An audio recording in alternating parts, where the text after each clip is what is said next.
I do think this is a great place where you should start in dealing with the face-to-face and virtual events or virtual audiences, and particularly with events. I will tell you what we did at my previous job is we decided that there were people within our company that were all champions of different social media outlets. They automatically, somebody was very aggressive in LinkedIn personally, and we thought, why not let that person be our voice in LinkedIn for our company? Because they know it inside out. And so we went that route, seeing where everybody fell, and anybody that wanted to open a Twitter account at the company, what we did is, particularly for face-to-face events, we asked them to, and we used the event name. So it would be Jeff at, the name of my big annual conference was Converge, Jeff at Converge. And the reason we did that is because we taught a culture of listening.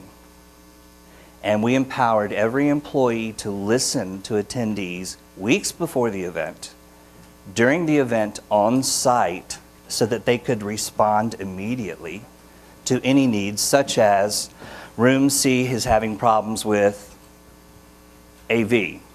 Where's the staff? Can't get into my hotel room. Hotel lost my reservation. We empowered our staff to become the concierge, and we found that it actually ran a lot of interference, and our attendees were shocked. Now, I'm telling you, I'm dealing with 500 C-suite executives.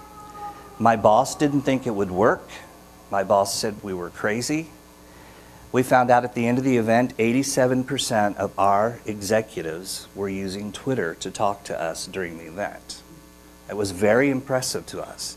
We went back and did research several months later, and we found out that that 87% grew to 93% using social media on a daily basis in their jobs, because we had empowered them and said, if you need us, you've got your mobile with you.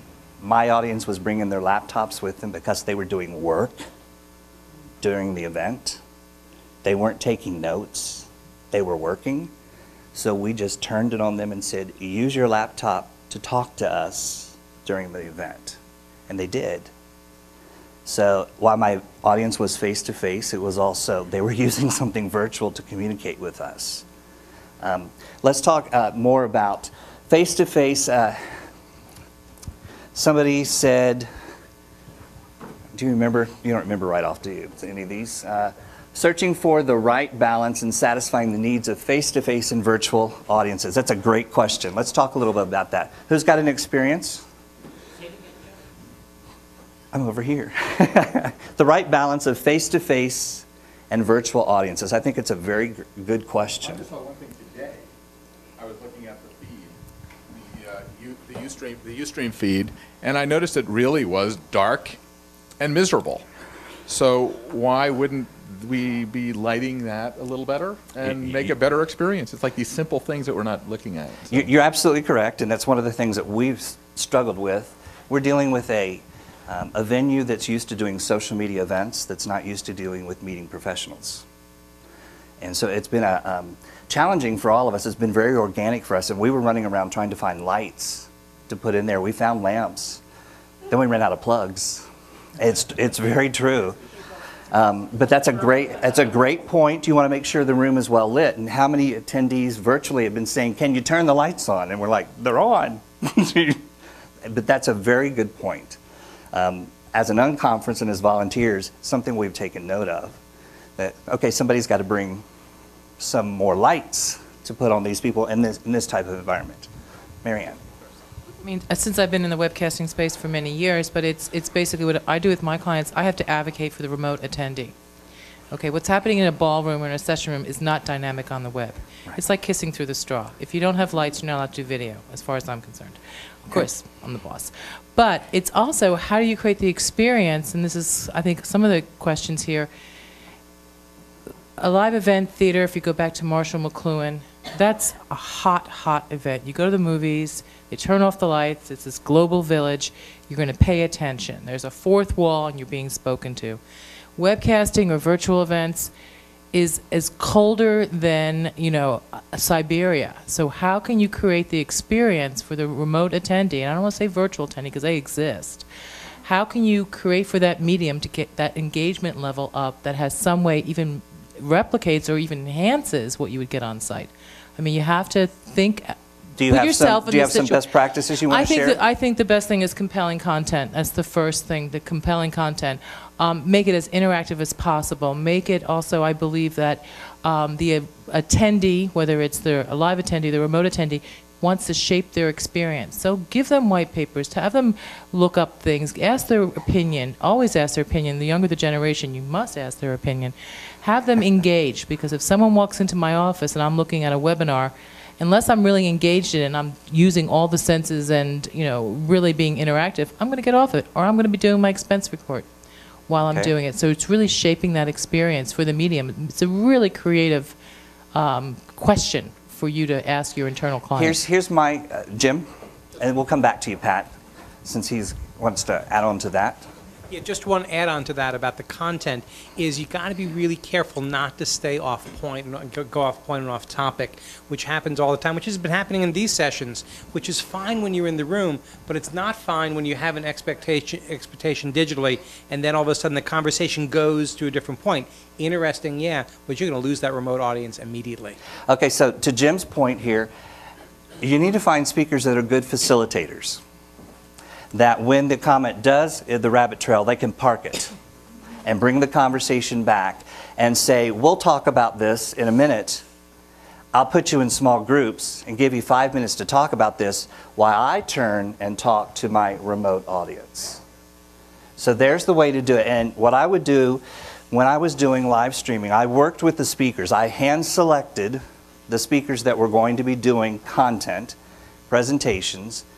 I picked those that I knew could do good adult learning styles and would stop every 10 to 20 minutes, give the group an activity, and turn to the remote audience and have a conversation with the remote audience.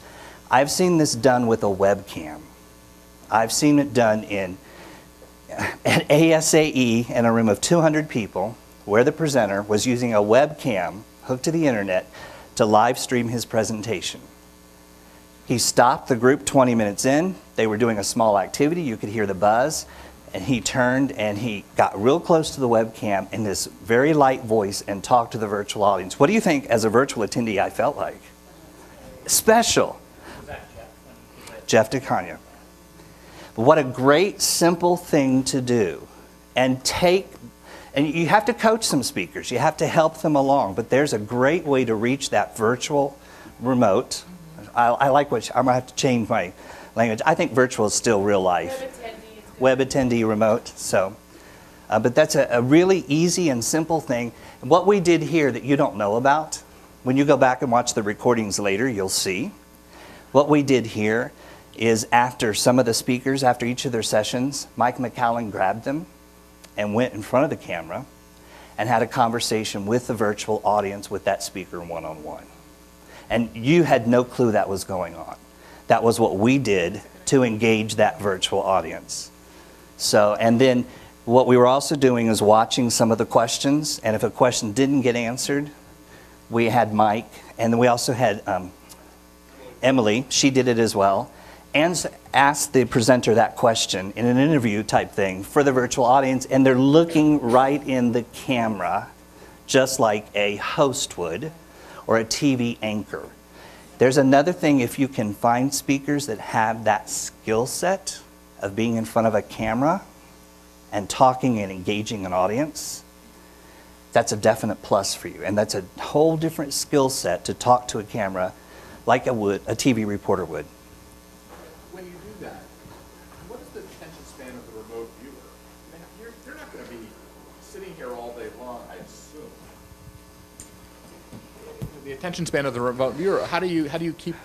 Well, the attention span of any attendee is actually 10 minutes. Really? If Brain Rules, the book Brain Rules, is every 10 minutes you have to change. So you have to do certain things to engage an attendee. And there are certain steps you should take. My thoughts are, if I'm typing, when I attended MPI Meet Different last February, I sat through a whole day, but I was using Twitter to keep notes, and I found myself, were you at Meet Different last?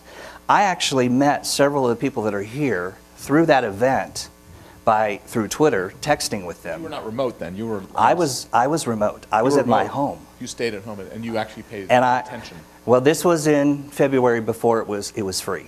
Okay. It was the free one, so I didn't pay. But